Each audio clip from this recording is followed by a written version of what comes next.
Tales to Terrify.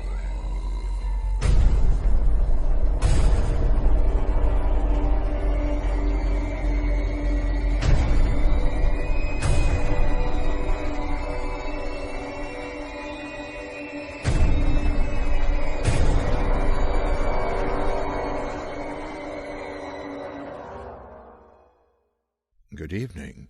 Welcome to the Nook. Welcome to Tales to Terrify. Come on in. You know where the drinks are. Just grab what suits you and settle into that shadow-soaked corner over there by the bookshelf. Okay? Well, I am sorry you missed it. We had friends over the other night, and as they came up the steps, one of them, a writer chum, B.C. Bell, whom you've heard here before, picked up a small package that was lying there, and he handed it to me. Mail, he said. Something from, and he took a look, H.P. Lovecraft Historical Society, he said. Egad, I said. It had arrived, all unawares, my Blu-ray of The Whisperer in Darkness. It had been languishing out there without all day. There it was. I'd been waiting for it for weeks, months, really. Actually, years, if you count the time since I first heard they were doing this thing. To explain. I need not say that H.P. Lovecraft writes dense, introspective prose. In addition, he frequently hides the final, the ultimate horror from descriptive specificity and drenches the explanation of it all in madness, flight, and forgetfulness. Unfortunately, filmmakers have to show the audience something, and those things usually are both costly and never quite reach the level of the mind-draining horror that Lovecraft only hints at. Because man may only He frequently allows his readers to dangle over horrifyingly terrible plot points as they threaten to skewer our hapless and now demented hero in whose growing apprehensions we've been living for the past 15,000 or so words. It's hard stuff to film, which doesn't stop many generously budgeted films from trying, and generally failing to bring Lovecraft to the screen in any recognizable way. Stuart Gordon gets close with Reanimator, but he slips over the edge into parody. John Carpenter gets a kind of hint at it with The Thing. Well, fortunately, we fans have the aforementioned H.P. Lovecraft Historical Society, or HPLHS as it's known around.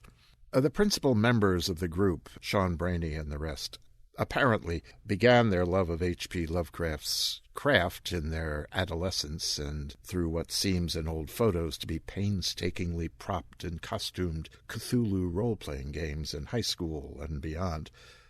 Thankfully, Sean and the others remained cultists into their adulthood. Now they do many things. Radio dramatizations, musicals, films.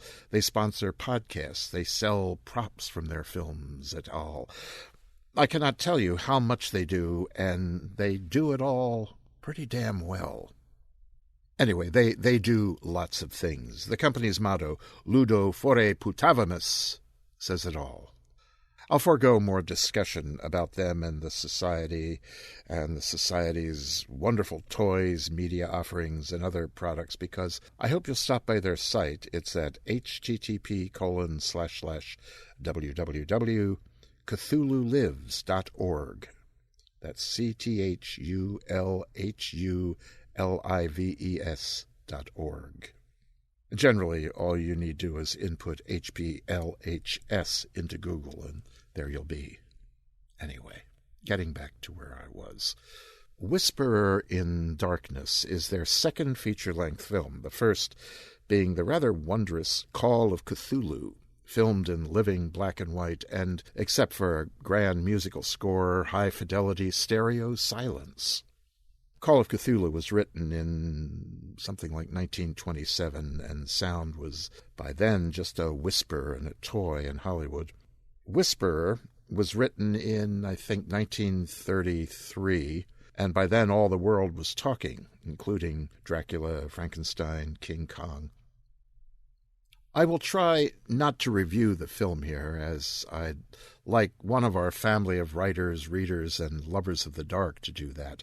I will say that Chris Bell, our wives, and I loved it. If you're a hardcore fan of Lovecraft, do not be put off by the fact that the filmmakers have actually added a third act to the film version of the story. After all, Lovecraft has his hero, Professor Wilmarth from Miskatonic U, catch a veiled glimpse of the ultimate horror, and he takes flight before his sanity is drained forever. As mentioned, filmmakers have to fill things in, finish the story, as it were, and so if you feel cheated by this, well, too bad. Alas, and oh, ah, well. They finish the tale nicely.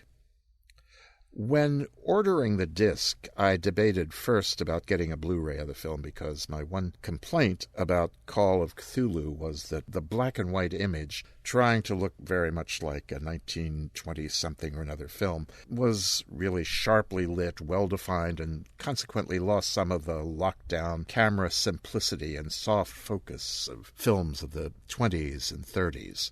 Blu-ray, I thought, would bring that criticism into even sharper relief. Then I thought, hell, I have a Blu-ray player, so why not? And there it was. And yes, at first the crispness and the more subtly graded image of contemporary cinematography irked me. But eventually, director Sean Branney's use of the camera, ably abetted by the superb lighting and camera work by DP Dave Robertson, Branney and Robertson really knew where to put their camera's eye throughout and how to move the camera.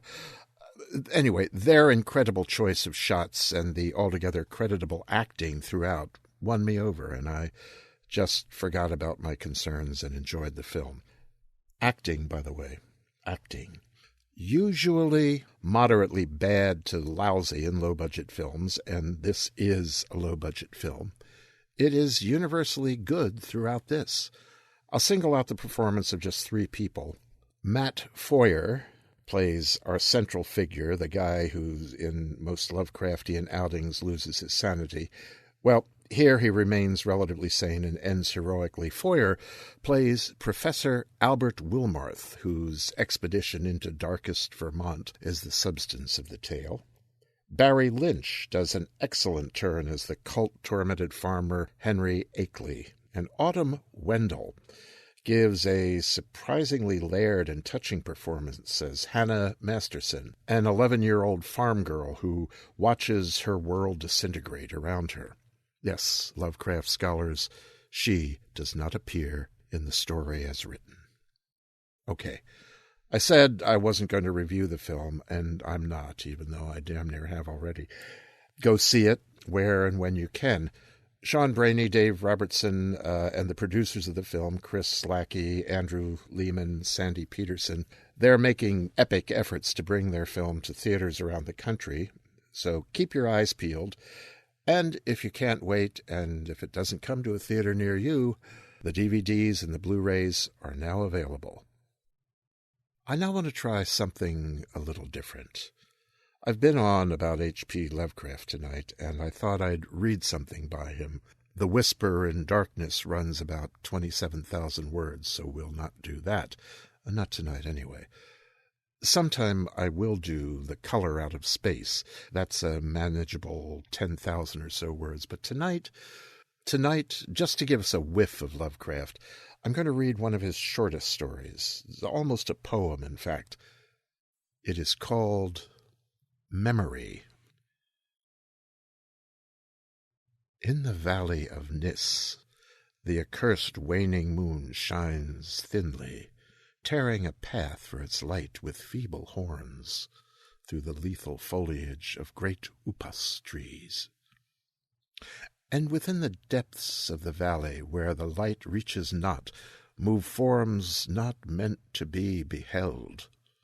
Rank is the herbage on each slope, where evil vines and creeping plants crawl amidst the stones of ruined palaces, twining tightly about broken columns and strange monoliths, and heaving up marble pavements laid by forgotten hands. And in trees that grow gigantic in crumbling courtyards leap little apes, while in and out of deep treasure vaults writhe poisoned serpents and scaly things without a name. Vast are the stones which sleep beneath the coverlets of dank moss, and mighty were the walls from which they fell. For all time did their builders erect them, and in sooth they yet serve nobly, for beneath them the grey toad makes his habitation. At the very bottom of the valley lies the river Than, whose waters are slimy and filled with weeds. From hidden springs it rises, and to subterranean grottos it flows, so that the demon of the valley knows not why its waters are red, nor whither they are bound. The genie that haunts the moonbeams spake to the demon of the valley, saying, I am old, and forget much. Tell me the deeds and aspect and name of them who built these things of stone. And the demon replied, I am Memory, and am wise in lore of the past, but I, too, am old.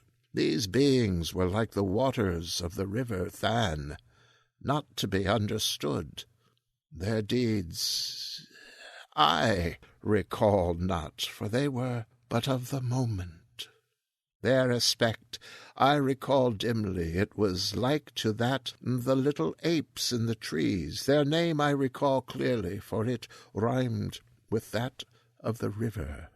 These things of yesterday were called man.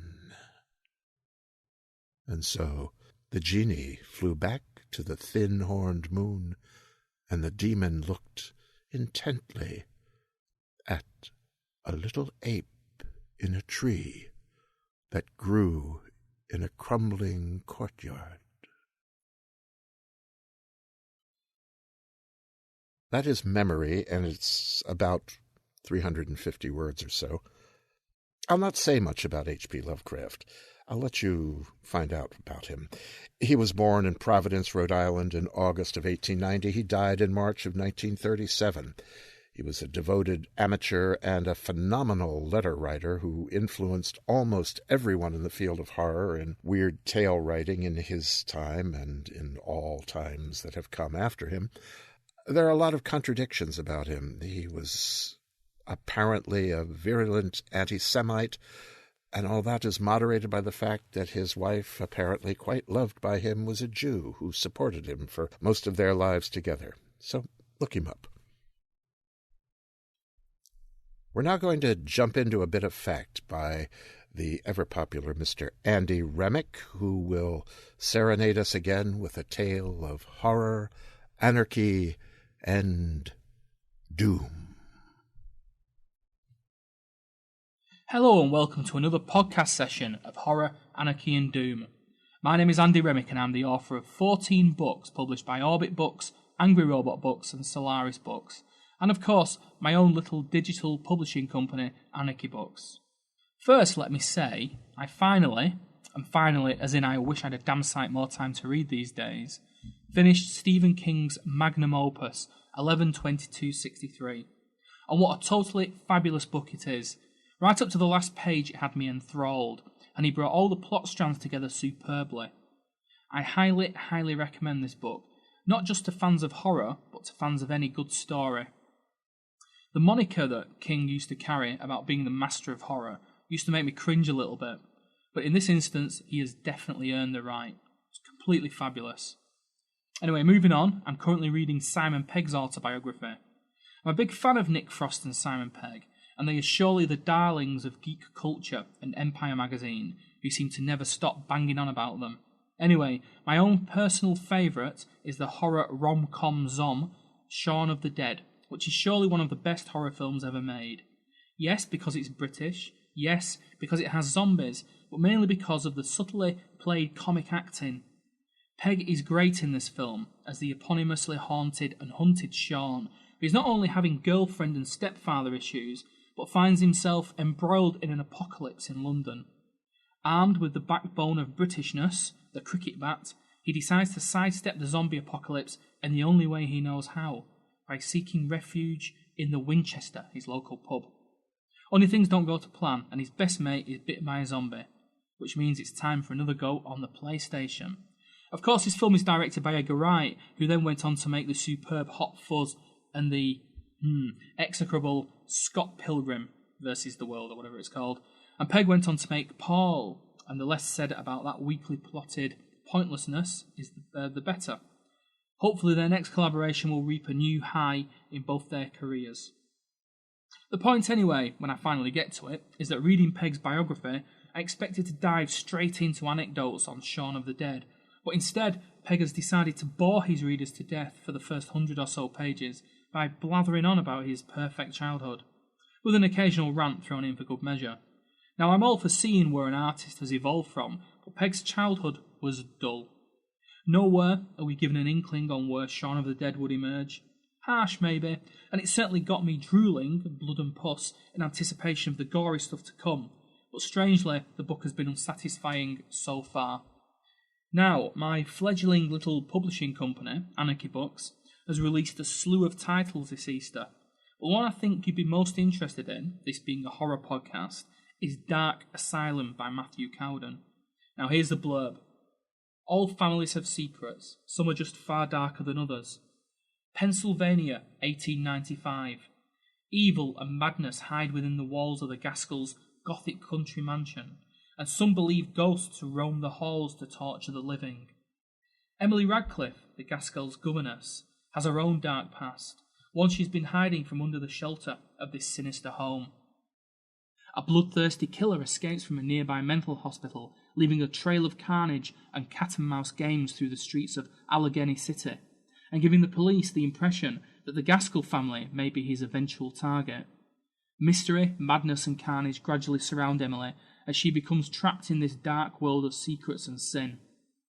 Dark Asylum is a tale of the late Edgar Gaskell, a man who is the key to unlocking the horrifying secrets of a tortured family and horrors beyond imagination. Only read Dark Asylum if you wish to suffer.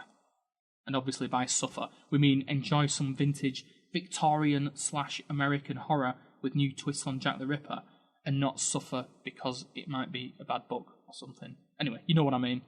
Okay, what else can I talk about? Okay, the last pod, I mentioned computer games and how it was my intention to play some survival horror titles like Left 4 Dead 2, Rage, and Deus Ex Human Evolution, or is it Revolution? I can't really remember. Anyway, that went out the window mainly due to time constraints and my busy workload, but also because Steam, the online delivery service that allows you to play ID's Rage, decided it wasn't going to let me play it. It decided it was going to have a random hissy fit and lock me out of the game. Forum searches gave some clues, but it really took me a week of faffing to get back in. And then I kind of lost my enthusiasm. Damn ID and Steam. You want true horror? Then, well, that was it. ID and Steam, true horror. Finally, let me see. The latest issue of my free magazine, Ultimate Adventure Magazine, is now available at www.uamag.co.uk.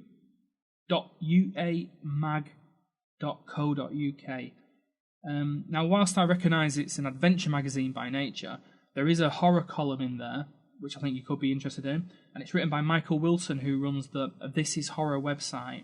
And this month he's looking at gore versus psychological horror, and I know which camp I'm in. Both, actually. Anyway, check out the website, or just type Andy Remic into Google. That's Remic, R-E-M-I-C. Finally, what am I reading now? Well, I'm just about to embark on Cell by Stephen King. So, wish me luck, Cenobites.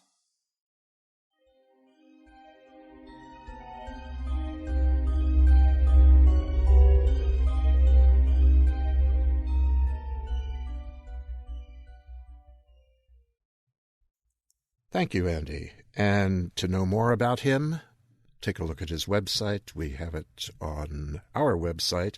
Just click on the link below. We're going to jump into another little poem now, although this is somewhat different from any other poems we've had. Different because perhaps it's by one Martin Mundt, whom you will remember from Chair and from his several reviews or non-reviews, that he's done here. My Thumb, a poem by Martin Mundt. I cut my thumb upon a saw. I cut my thumb and nothing more. I cut my thumb, I said aloud, and pale I grew because I knew I'd cut my thumb, but that was all.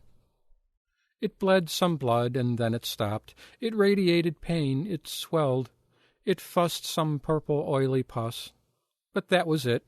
It was a cut, and nothing more. Perhaps a nerve was slashed, perhaps the bone was scored. I couldn't tell through all the gore. A simple cut, and nothing more. Of that I certainly was sure. And then I said, "Where is that thumb? The lesser part, the knuckle up. That part had fallen on the floor. A minor cut, a nick, a scrape, and positively nothing more. I found the upper part, the nail, beneath the sink behind a pail, and took it from a rat that had begun to dine. It's mine, I said, it's mine. Comestibles more fit for rats are commonplace on floors. That thumb is mine, and only mine." How odd, I thought. My thumb was cut upon a saw, has bled, has hurt, has rolled about the floor, has near been gnawed and et by famished rat. What next, be carried off by bats? I smiled. I laughed. I nearly swooned from loss of blood.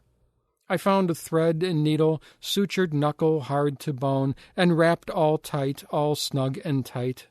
A doctor? No. I wrapped it tight. Some Bactine, aspirin, the rest is wasted money, utter waste. Self-medication is the best. And then I smelled a nasty smell, a smell like pine, arrangements floral, a smell like earth to corpses smells. Indeed, a most unwelcome smell. I sniffed. The smell was everywhere I went to smell. The smell, of course, was me, my thumb. How bad, I thought, could this smell be as bad smells go? I had already cut my thumb, and now that thumb, that self-same thumb, decayed. How bad could bad luck be? A nasty smell, I thought, that's all, a passing smell and nothing more. A virus ate my flesh, I found, dissolving skin and bone and more. A virus ate my flesh, and grew before my eyes, and grew and gouged a nasty green and yellow sore, a green and yellow running sore in flesh, and then it ate some more. Where was it from? I didn't know, but surely rat or floor was home to many viral spores. The nasty virus ate my flesh. The virus absolutely gorged, digested skin in layers, nerves, and even oily purple pus, digested suture, thread, and nail, and spread across my hand a green and yellow glove. I watched and thought, "'Twill eat my hand, but nothing more." "My hand," I said aloud, to no one in particular, "will sate its hunger, satisfy its wants. My hand will be sufficient fare to fill a virus, however gaunt." And what if I should lose a hand? There is, I thought, no real harm in an empty wrist to end my arm in. How odd, I thought, how odd indeed. My thumb, which I had bravely saved from being eaten, and all this time, of course, the nasty virus still was eating, calmly feeding.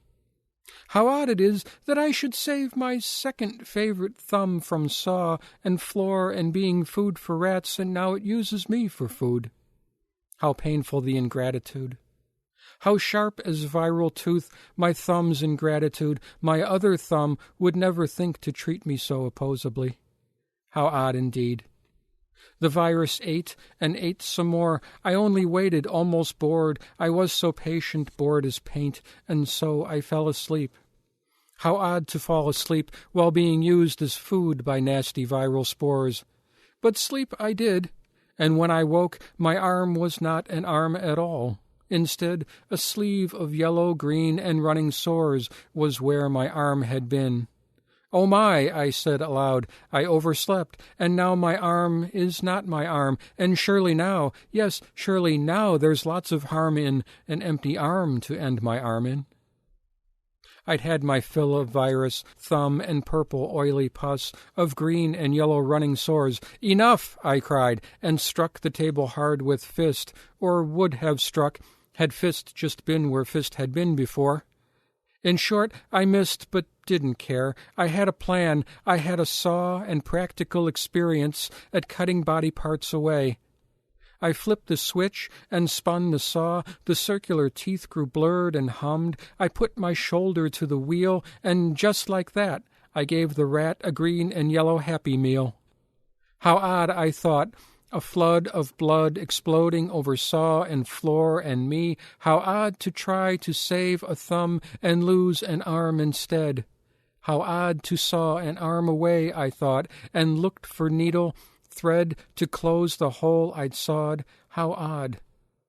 However will I fit the thread in needle's eye to close the hole I've sawed so wide? However will I medicate myself this time with missing arm? But just an arm and nothing more. No, nothing more.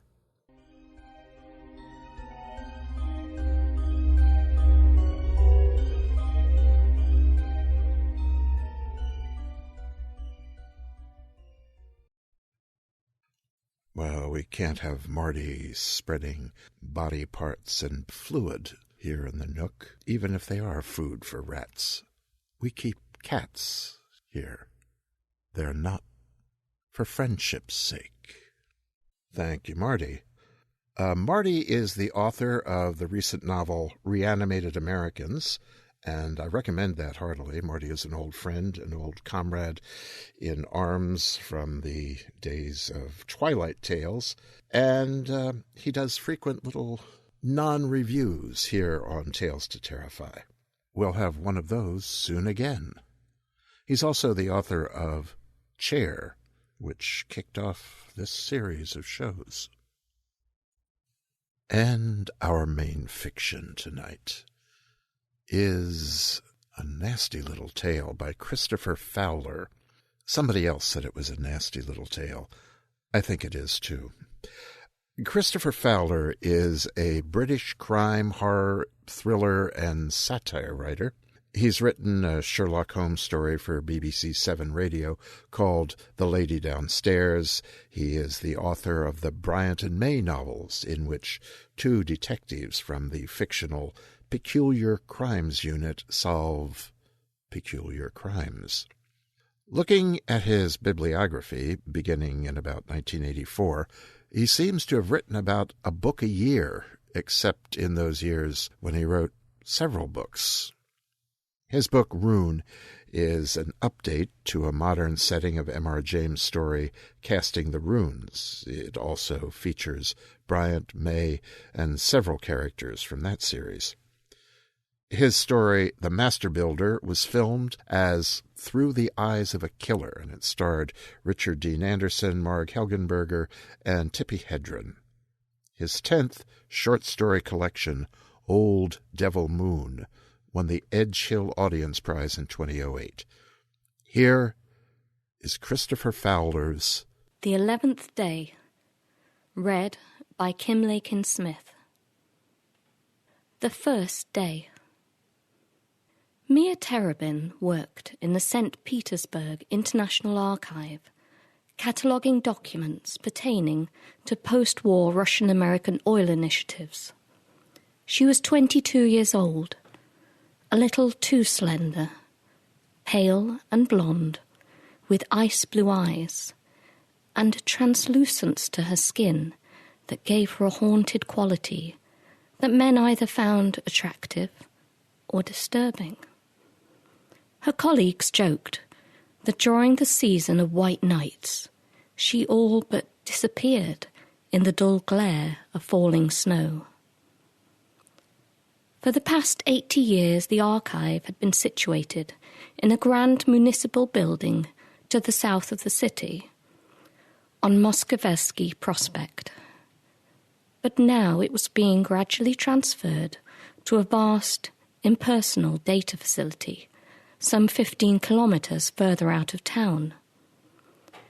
Mia had worked in the gloomy maze of corridors for 19 months and was looking forward to being in an office that had sunlight and reliable heating. It meant she would no longer have to cross half a kilometre of icy marble to find a functioning toilet, or arrive at the office to find the radiator pipes frozen solid. The archivists with whom she worked were mostly older, unsociable academics from Moscow who had chosen the job so that they could work uninterrupted by the demands of normal life.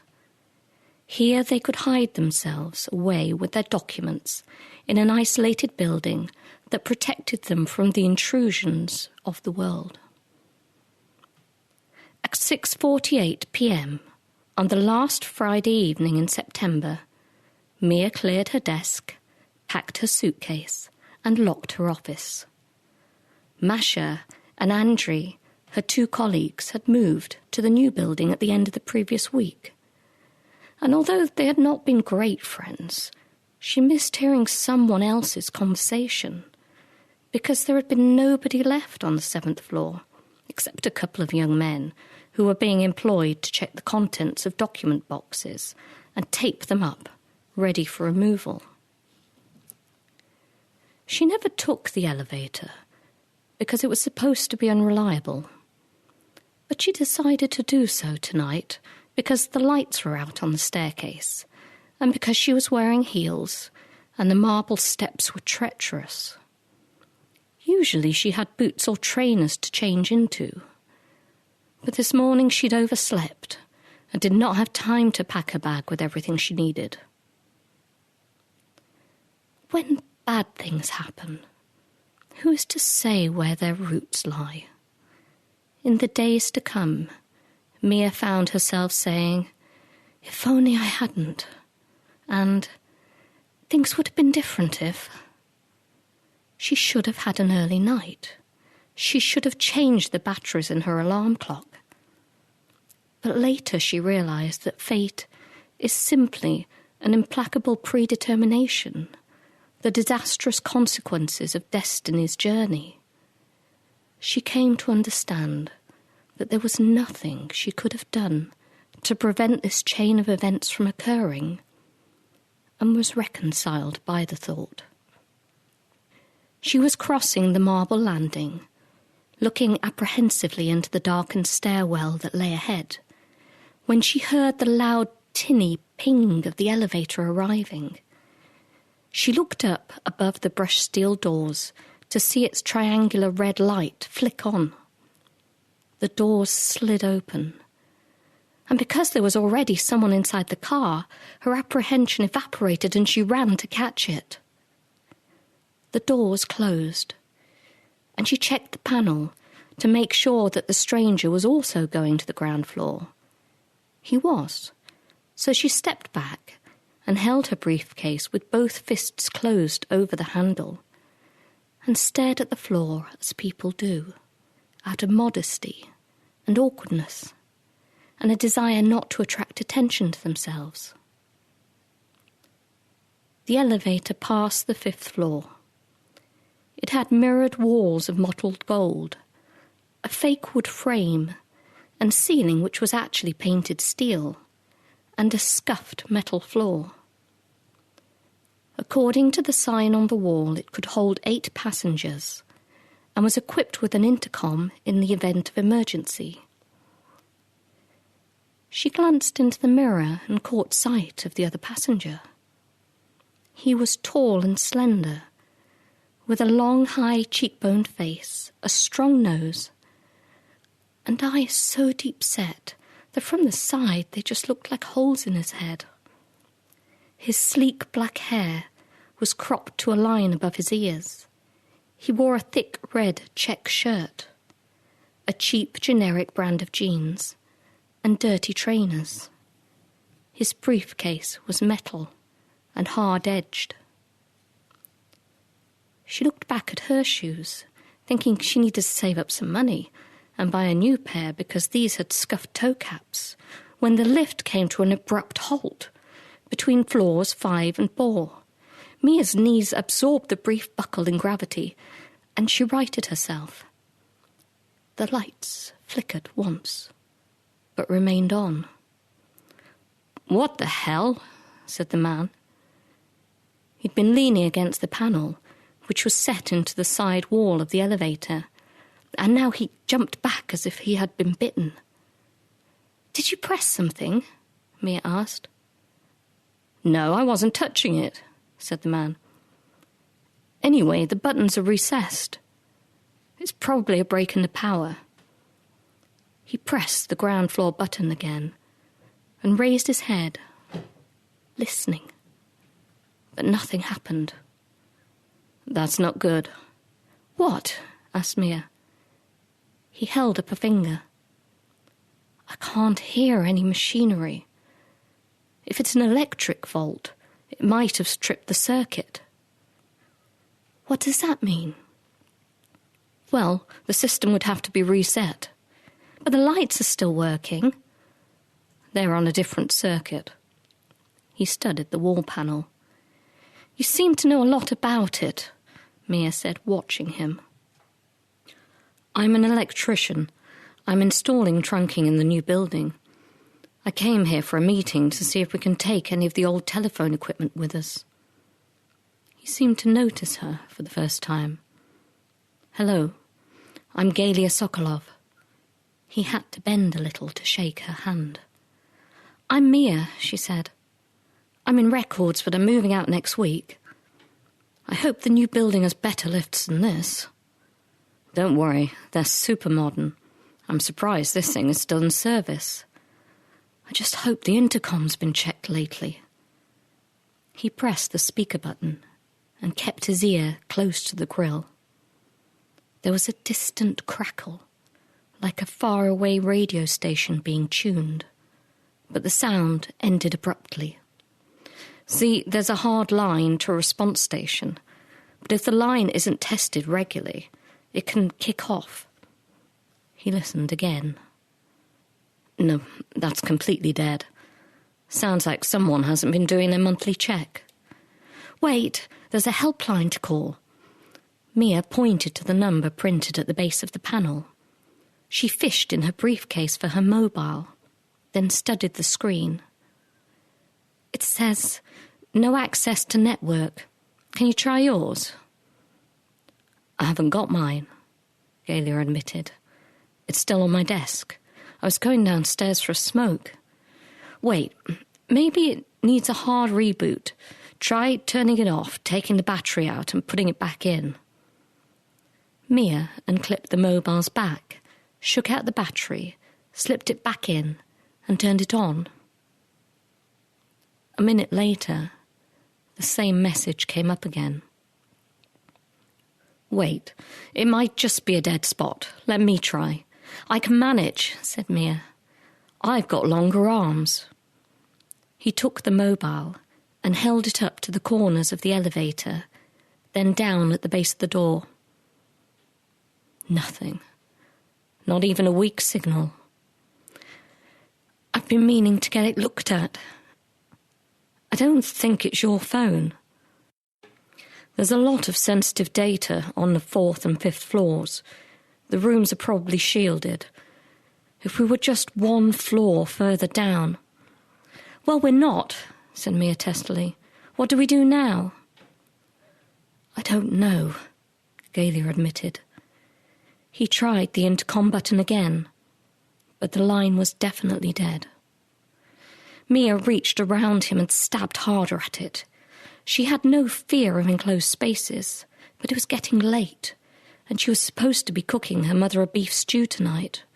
The shops would soon be closed. Besides, the building was emptying out and would be shut up for the weekend. She studied the button panel carefully. Is something supposed to be in there? Look. She pointed to a small rectangular hole in the panel that looked as if it should house a fuse or a button. Galia shrugged. It's made by a Russian company. You never know which buttons are supposed to be there and which ones aren't. They take out broken ones, then find the replacements don't fit. Should we bang on the doors? The caretaker might hear us. I doubt it, but we can try. Galia balled his fists and pounded the doors hard. They shouted, directing their voices to the slender join in the far corner of the door. Galia produced a strong, loud bellow, but it made no difference. They took turns to shout for about an hour. Galia pulled a screwdriver from his back pocket and inserted it between the door and the wall. He tried to leave her open the door, but gave up after a few minutes. "I think it has a metal catch that prevents the door from being forced," he said finally. It's pretty solid." He sounded almost impressed. Mia sank back against the wall, frustrated and angry. "I suppose we'll just have to wait until someone comes," she said finally. "Someone will come," he told her. "We can't be the last ones out of the building." "What if we are?" "Then we'll be stuck here overnight. There are always people in the place on Saturday mornings. I sometimes get called in for the whole day. Hopefully we won't have to wait that long. Someone will come." He gave her an optimistic smile. That was the first day. The second day. The contents of her briefcase were laid out neatly across the floor. They included an almost empty bottle of water. It was unsafe to drink from the taps at the archive. An apple, a nutrition bar, various pots and tubes of makeup, her useless mobile phone, its battery now almost dead, a comb, a nail file, and some documents she'd been planning to work on over the weekend. She separated the items with precision. "My mother has Alzheimer's," she said. "My brother thinks it's quite a useful disease. Sometimes he says he's been to visit her, and he hasn't, but she can't remember. She relies on me. But I don't suppose she rang anyone when I didn't turn up," she said. "Later today, my brother's supposed to look in on her. She'll tell him I didn't come, and he'll call me." "You think he'll figure out what's happening?" "I don't know. He's not very smart. Probably not. He'll just think I've gone to visit friends, and my mother forgot to tell him. I was due to look in on a colleague today, but Masha only has my mobile number." She studied the contents of her briefcase. "Okay, now it's your turn." "Are you okay?" Valia asked, concerned. "No, of course not. There's no point in panicking, is there? What have you got?" Galia sighed and began to sort through his case. He found a handful of boiled sweets underneath his papers. "Aha, a treasure trove. You've been holding out on me." "I didn't know they were there." He unwrapped one and passed it over. Mia examined it and made a face. "Yuck, butterscotch. Oh well, beggars can't be choosers." It was cold in the lift, but at least Mia had a thick fleece jacket to sleep beneath. Galia had curled himself up on the floor and dozed. It was 4:20 a.m. At 7:30, Mia awoke and saw the contents of Galia's case laid out at her feet like votive offerings. A screwdriver, a penknife, a pencil, some rubber bands, a tube of glue, a lottery ticket, a scarf, some unopened letters that looked like bills, an entry form for a marathon run. It wasn't a very inspiring collection of items. "I'm sorry," he said, sweeping them back into his case. "If I'd have known we were going to get stuck here, I'd have bought better equipment with him." "Look, you're an engineer." "Electrician. You must know what to do in a situation like this." "The lift is jammed because the brake shoes have come on, so there's no danger of us falling. They're programmed to spring out and lock into place if there's a power failure. But I think what happened here was a current surge that tripped the circuit breakers. The system is old. They probably have to be reset manually, and if there's no one around to do it, it doesn't get fixed. There's another possibility. Maybe somebody forced the door on one of the other floors. That would also cause the lift to stop. We can't call out on the intercom because the fixed line is dead. But there should still be an alarm, a light and a buzzer working somewhere, even though we can't hear it. We just have to stay calm and wait. What if nobody comes? They're closing down the building. Not yet. Not for good. There are people coming in and out all of the time, Galia assured her. Those men with the boxes, they're bound to need to use the lift. They can't carry everything all down those flights of stairs. But they're just temporary workers. They don't know who's in the building and who isn't. There's no reason why they should care. If the lift's not working, they'll find another way down. Maybe there's a goods lift. You worry a lot. That's what my mother says. What happened to your father? He died of lung cancer. His own fault, chain smoker. Do you have a boyfriend? No. Why not? I don't know. I never go anywhere where I'm likely to meet one. I'm always working. But you're very, very pretty. She gave him a cool look and raised a hand. Look, just don't, okay? This is not the time or the place. I'm sorry. It was just an impartial observation. Galia, I need to pee. Okay. He looked around. Finish the water in your bottle and use that.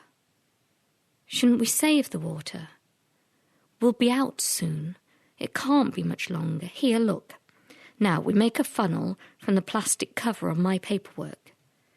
He took out his penknife and expertly carved a small cone, neatly locking the edges together.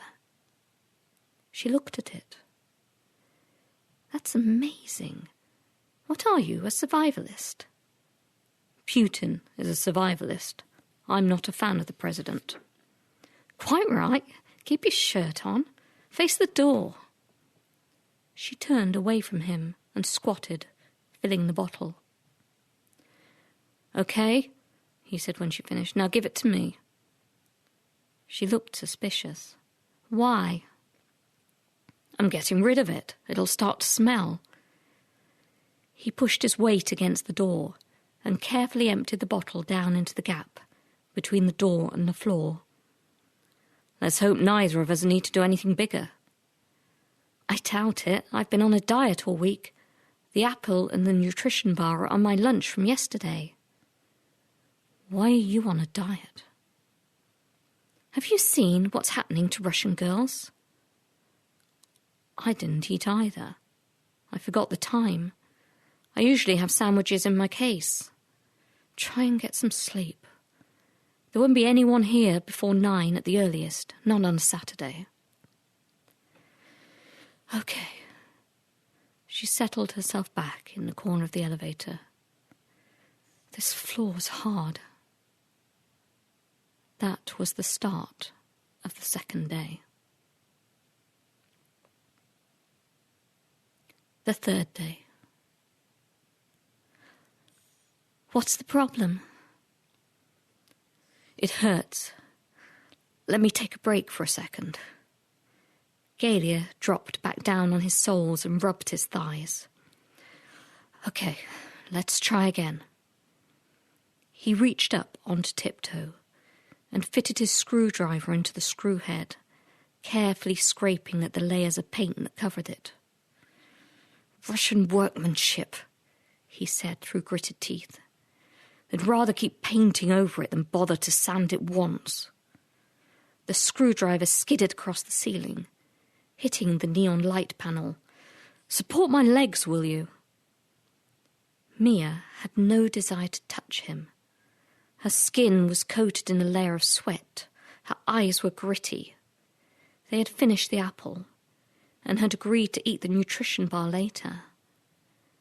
Neither of them expected anyone to show up on a Sunday, so they would have to hold out at least another 20 hours until the remaining members of the archive's workforce came into work on Monday. "Got me?"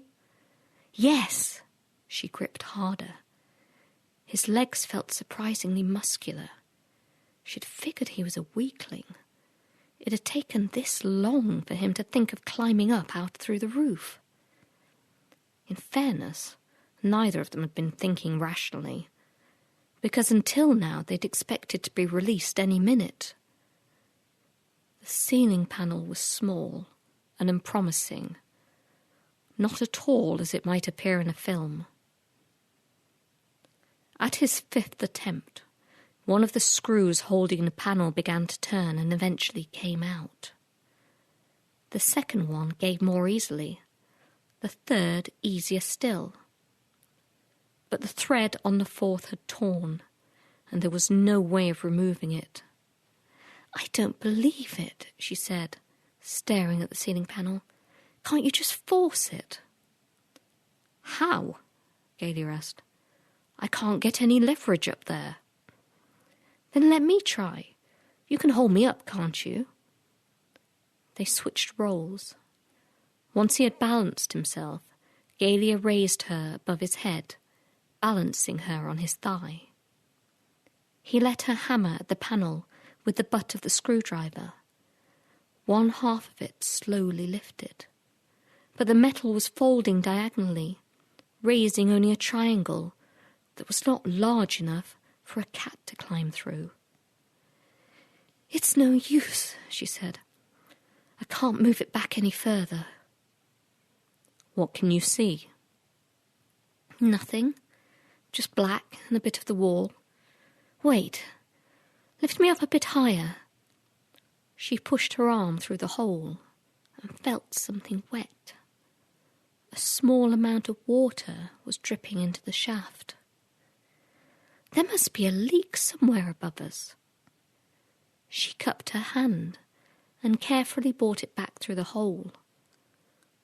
The water was iridescent with petrol contamination and looked grey in her hand. She touched her tongue to it.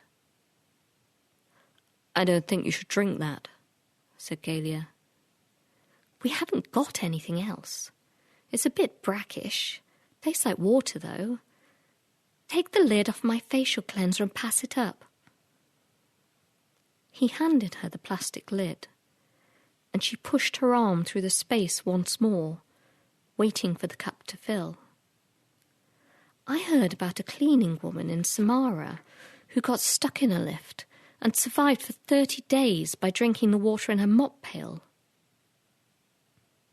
He was exhausted from holding her so high and nearly dropped her. It was hard work and took several trips just to fill the little lid of her makeup case. "I hope I don't get sick drinking this," he said, eyeing her doubtfully as he sipped from the container. "So, how come you don't have a boyfriend?" She rolled her eyes and dropped down into the corner, retreating behind her furry coat. "I don't want to go into this, okay?" "Do you think we'll be on television when we get out?" "I don't know. I don't care. I just want to go home and see my mother." "It's weird that no one's coming to look for us." "They're not worried." "You usually go missing?" "No, it's just... We don't check in with each other much. I take turns caring for my mother. That's part of the deal." "What deal?" "My brother and I don't really get along, so we don't overlap our visits." She pulled the jacket tighter around her. "Anyway, you're always asking me questions. What about you?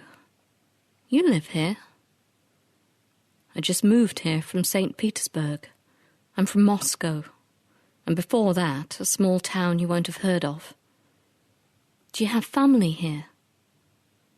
"You mean, am I married?" He shook his head, as if enjoying a private joke. "No, I don't have family. here or in Moscow. My father died. Mother's family emigrated.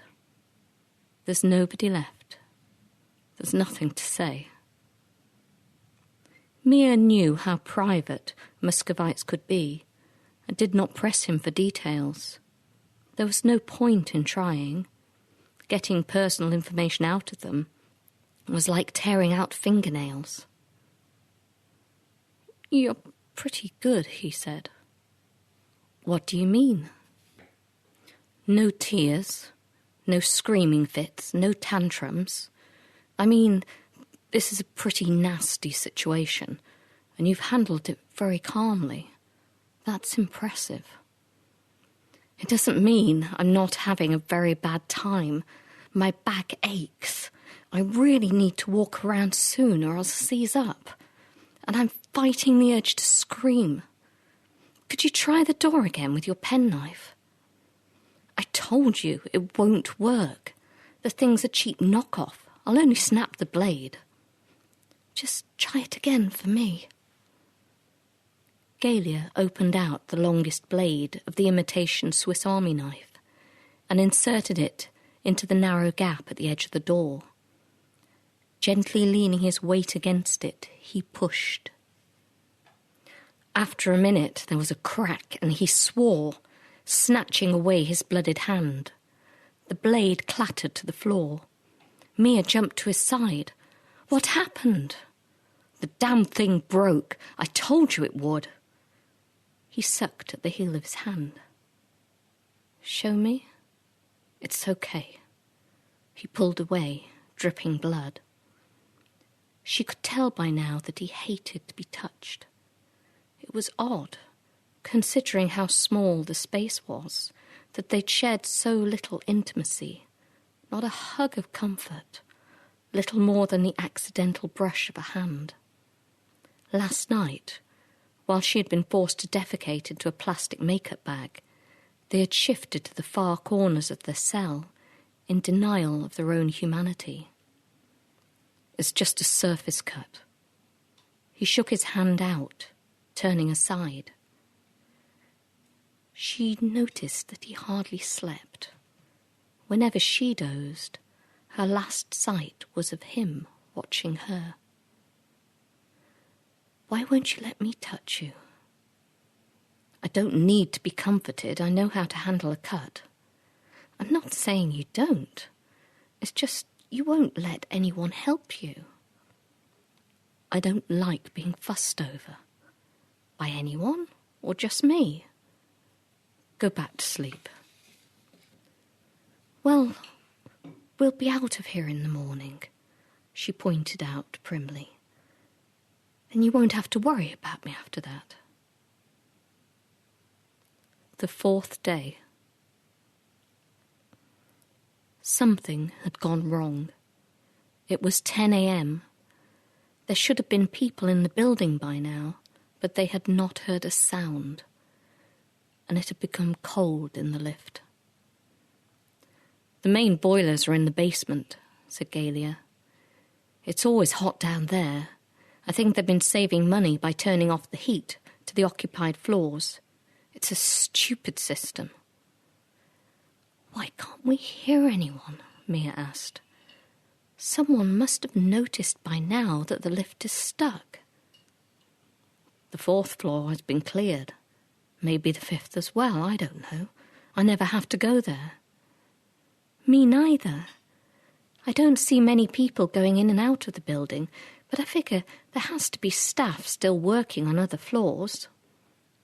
"Maybe not. Maybe they managed to clear the building on Friday, but even that shouldn't make a difference. There must still be people here, and everyone has to pass the elevator bank." "I don't know," said Mia wearily. "Nobody tells me anything. I'm just a junior. I can't shout anymore. I have no voice left." It was true.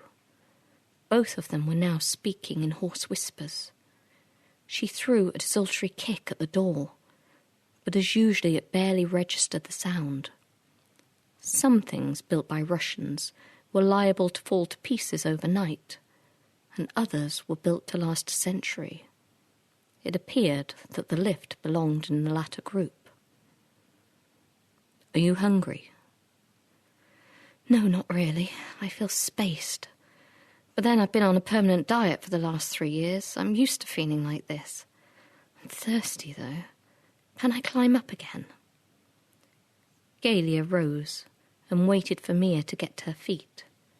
He allowed her to climb up on his bent leg, noting that she seemed to feel lighter, but perhaps that was his imagination.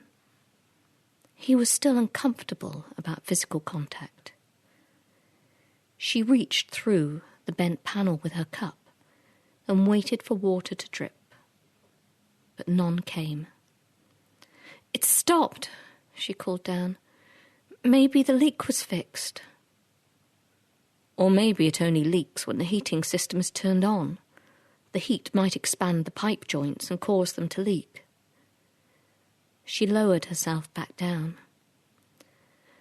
"I can't believe you bought nothing to eat in that tool case." "I didn't know this was going to happen. Try the intercom again." "I've tried it 100 times, Mia." She gave him an odd look. "That's the first time you've used my name." "Well, I like to get to know people first." He gave a small smile.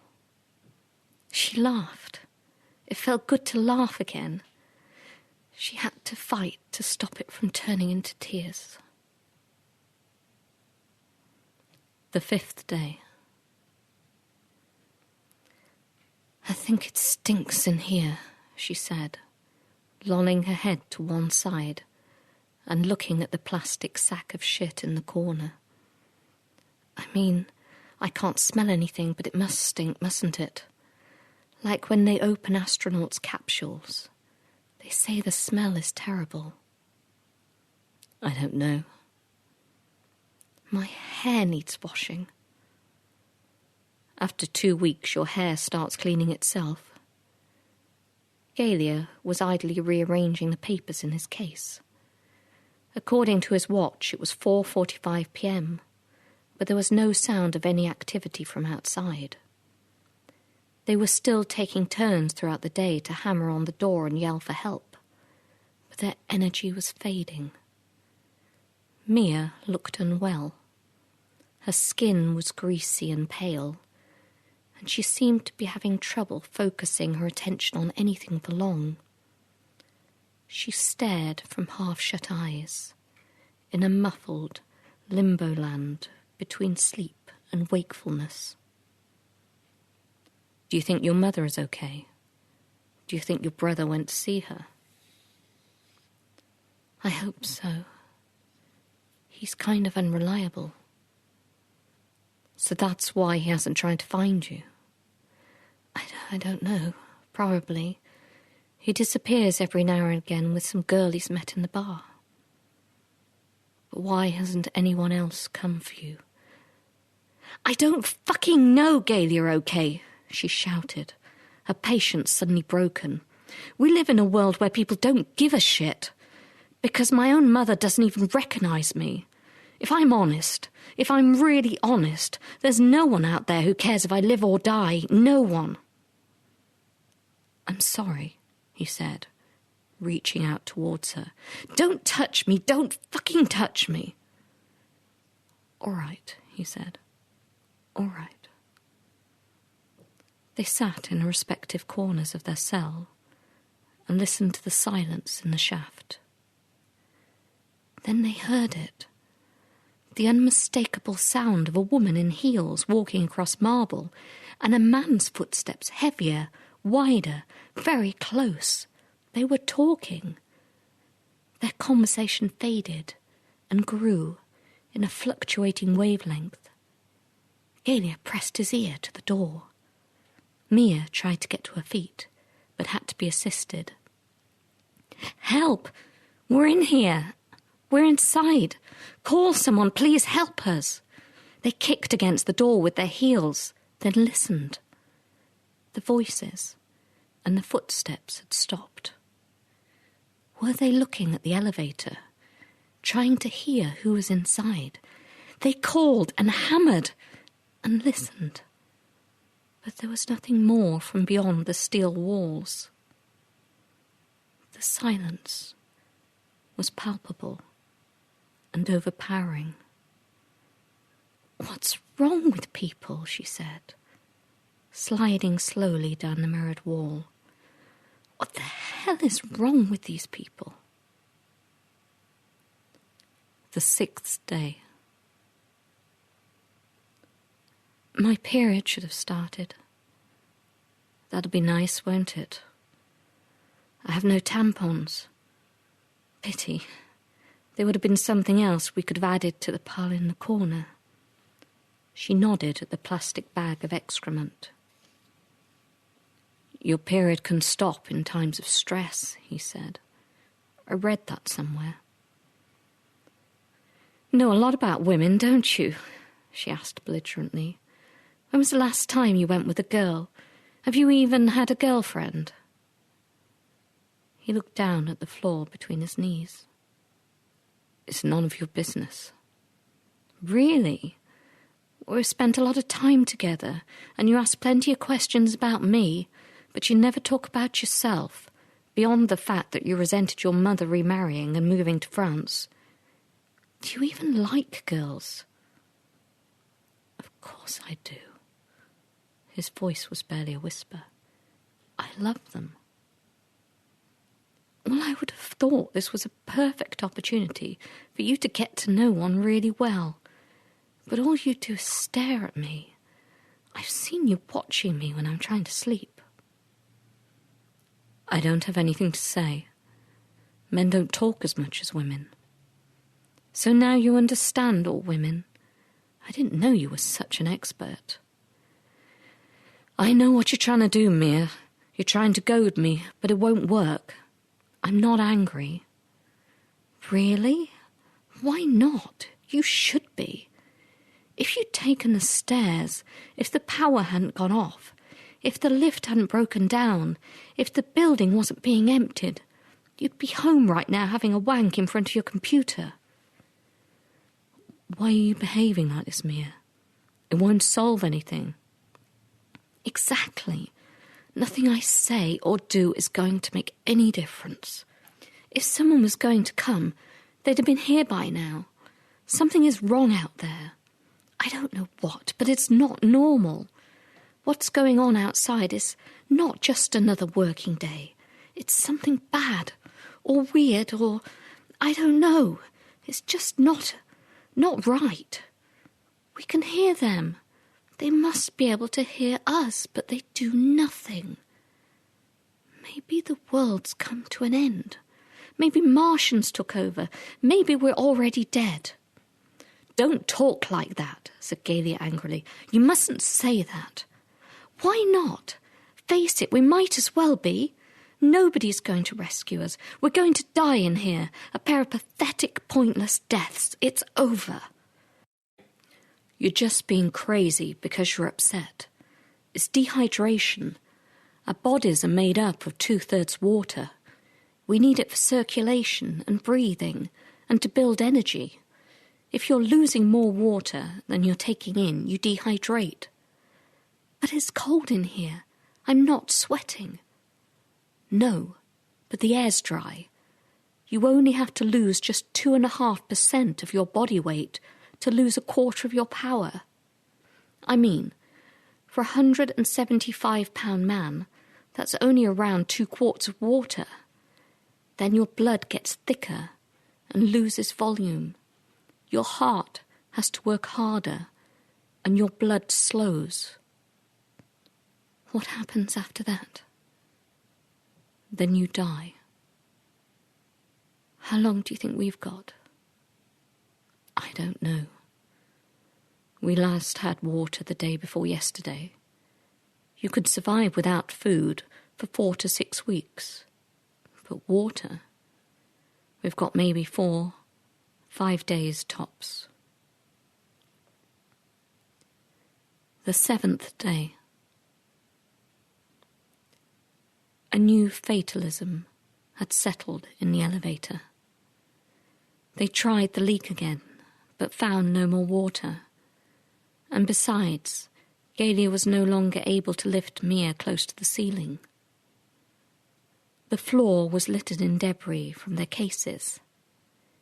Everything had been torn up and examined for the possibility of providing nutrition. The door was covered in scratches, but they had not been able to move it even a quarter of an inch. Occasionally they heard a noise outside that might have been a person or a rat. It was hard to tell the sounds apart from each other. Mia could no longer think clearly.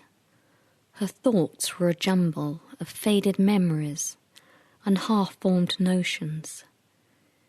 In her lucid moments, she thought of her mother, alone in her apartment without food, not remembering how to use her telephone, and of her brother out somewhere, partying with some crazy girl, oblivious of his responsibilities.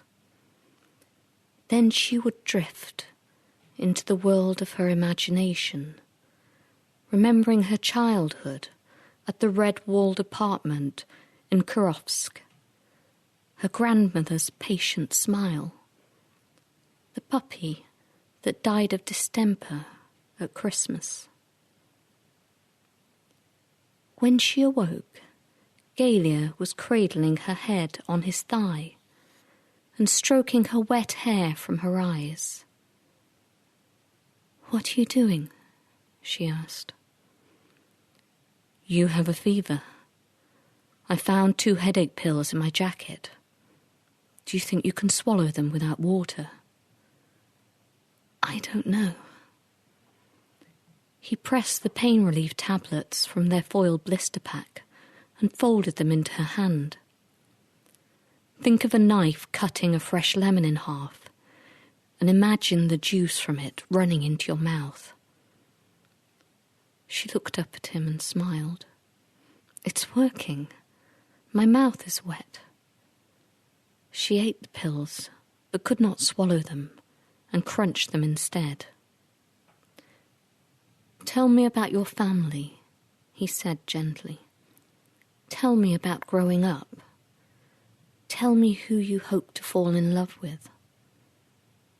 She spoke in a faint whisper, but her thoughts did not hold for long, and soon she was asleep once more. The 8th day. It was late afternoon when they heard the laughter, a woman screeching in what sounded like a helpless fit of hysterics. She had to be drunk. The noise was a burst of mundane life in their strange cocoon. Galia made a show of shouting, but knew by now there would be no response. In the last few days they had heard several others walking and talking, but there had been no reaction to their hammering. Mia briefly opened her eyes at the sound, but vaporized into fitful sleep once more. Her skin had turned a strange shade of yellow-grey, as if she was becoming bruised from within, and she looked even more translucent than usual, fading into her surroundings, sinking within the sweat-drenched folds of her reeking clothes. Galia stared at his thinning reflection in the opposite wall, noting how they looked like a couple long familiar with each other. It was a peaceful image to hold in his mind as he allowed himself to fall asleep. The 9th day. The lassitude of their becalmed world deepened like a mantle of snow or dust, thick and museum silent, so viscous that it was virtually unbreathable. Galia reached out and pressed his fingertips against the mirrored wall, wondering if he might be able to pass through it now. for it felt as if some fundamental metaphysical change was occurring, in the same way that the atoms of corpses eventually mingled with the wood of their coffins.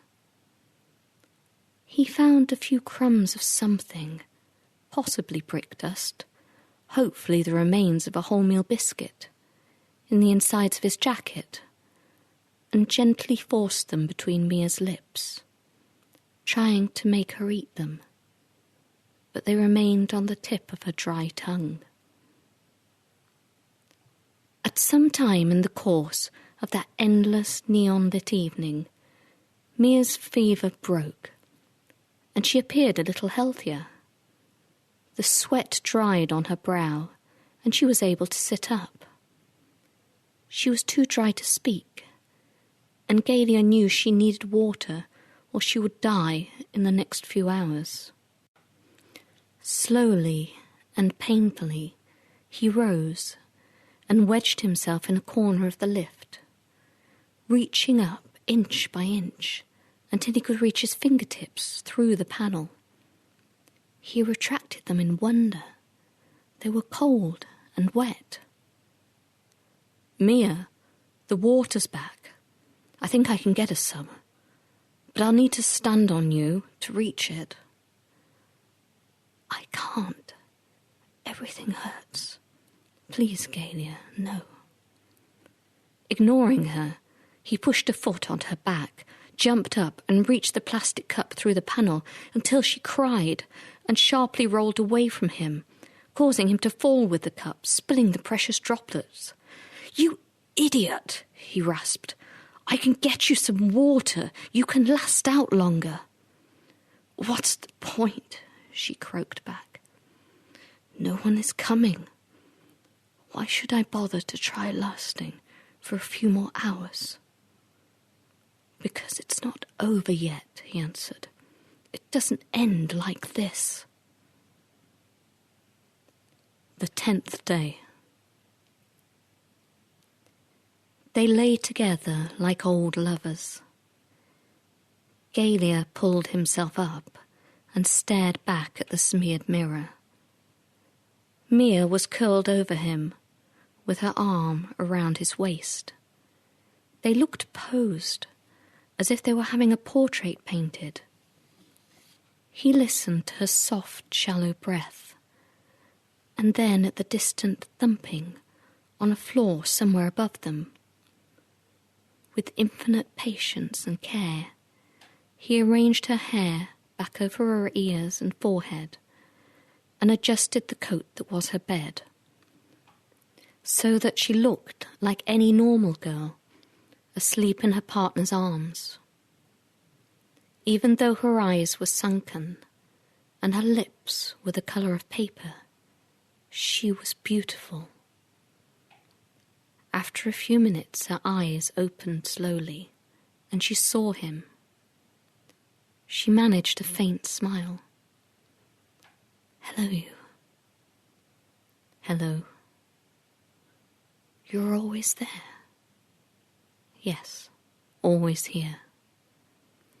I was dreaming of fruit and chocolate. The chocolate was so real I could smell it, and there was a great lake of fresh water." "That sounds like a nice dream." "Maybe we always dream about things as they should be, you know, in an ideal world." "I don't know. I've had too many nightmares in my life." "Your life wasn't good. Is that why you don't talk about it?" "My life has been as bad as some very bad dreams. But that's what nightmares are for. They prepare you for the world." "I'm sorry." "Don't be. I'm sorry you won't get a chance to put it right, to enjoy the good part." "You think every life has a good part?" "It must do. Otherwise, why are we here?" She snuggled into his bony waist, enjoying this oasis of lucidity. There must be a part which makes you feel this is why you're alive. I hope you're right. I would like to feel for a moment that everything was perfect. We're all selfish. I know that. We want She stopped to cough. He tried to calm her, but she wanted to talk. Gratification. Pleasure. That's human nature. It doesn't make us bad. But we must give as much pleasure as we want to receive in return. Don't you think that? Yes, I suppose I do. Good. She was happy that the matter seemed settled. There was no point now in talking of escape, or rescue, or survival. They had reached a calm plateau, where a purity of thought passed easily between them. I only wish... You should try to rest, he said, noting that her last coughing fit had produced specks of blood from her lungs. I feel okay. My throat hurts less when I talk. That doesn't make sense, does it? Nothing makes sense in this world anymore, Mia.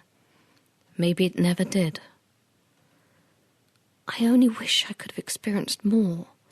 Gone travelling. I've never been to a really good beach. A tropical beach, you know? Like the ones in the brochures. I've never been to the kind of parties you see in films. Never had champagne. Never been to China or India or the West. Never got out of a car at a nightclub and walked to the front of the queue. All the photographers trying to take my picture. Not that I'd want to do that. It's just the idea that's nice.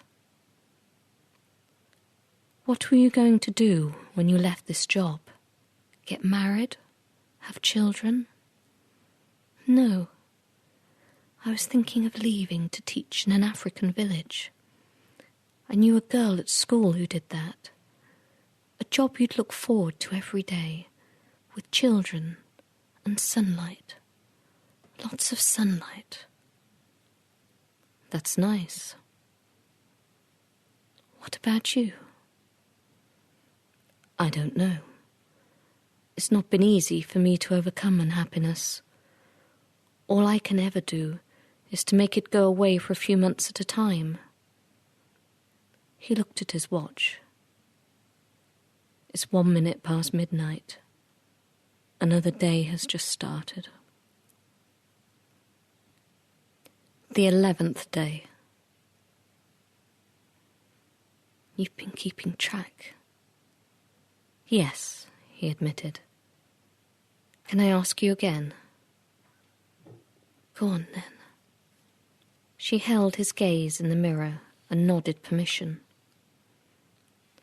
Why didn't you find a boyfriend? Because I never met anyone who deserved me. Do you think you could ever have fallen in love with me? She thought for a while, and it seemed that she drifted back into sleep. But her eyes slowly opened once more. I think I'm in love with you now, she said. And there it was, the simplicity of the admission, without irony, kindness, or dishonesty, stripped of any other meaning, a calm and perfect statement of love that appeared like a boat on a flat, still sea. The boat held hope. And I am in love with you. His eyes held hers. I have always loved you. There was nothing else either of them needed to say any more.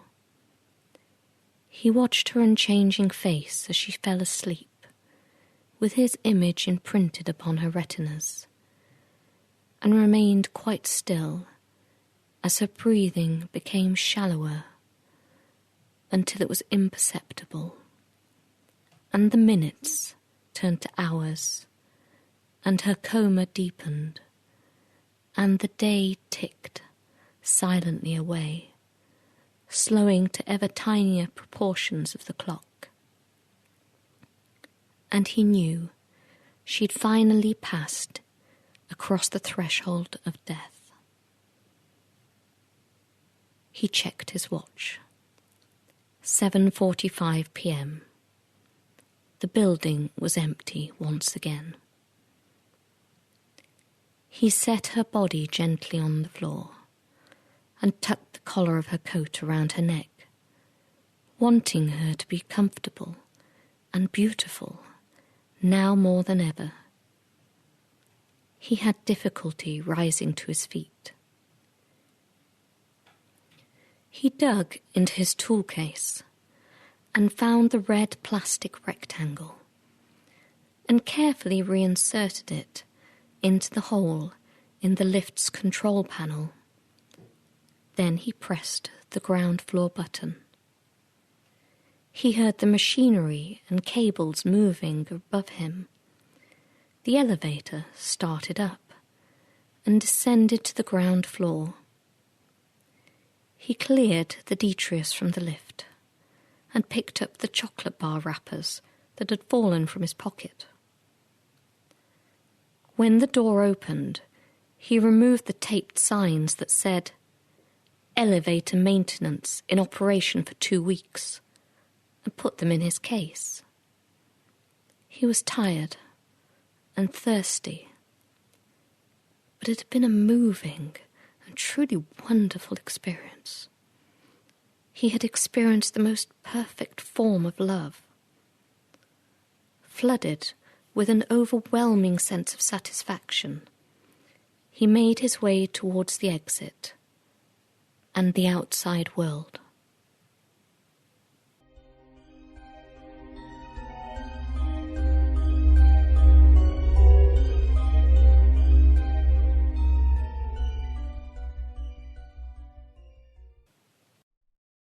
Thank you for letting us have that, Christopher. In addition to novels, Mr. Fowler writes short stories, scripts, press articles, reviews. He lives in King's Cross, London, and says he chooses that city as the backdrop for many of his stories because any one of the events in its 2,000-year history can provide inspiration.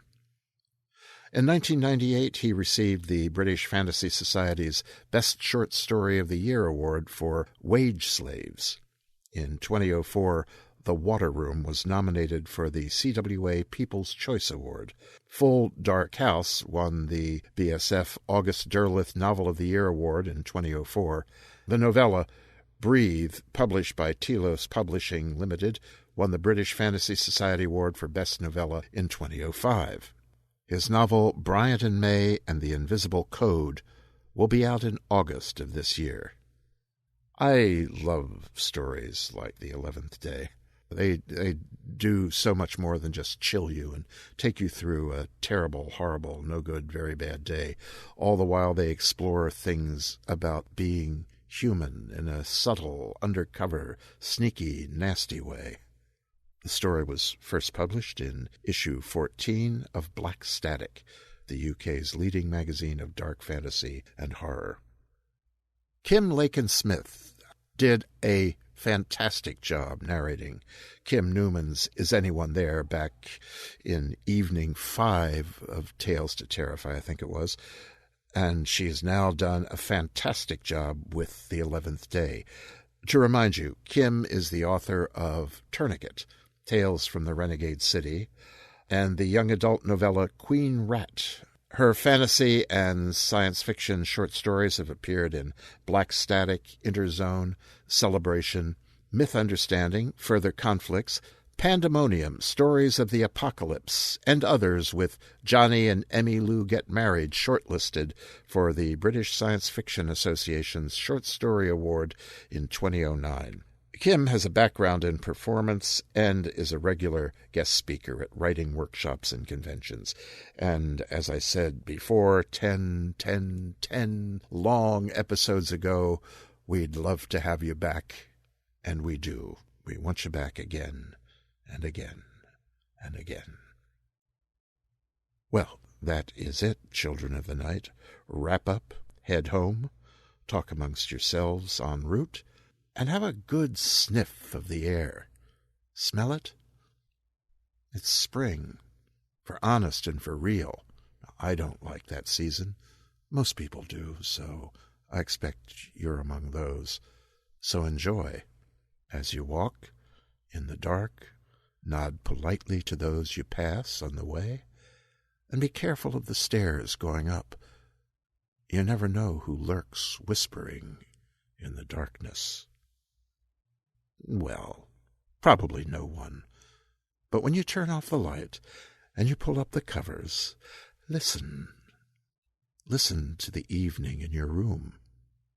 And, as always, have pleasant dreams.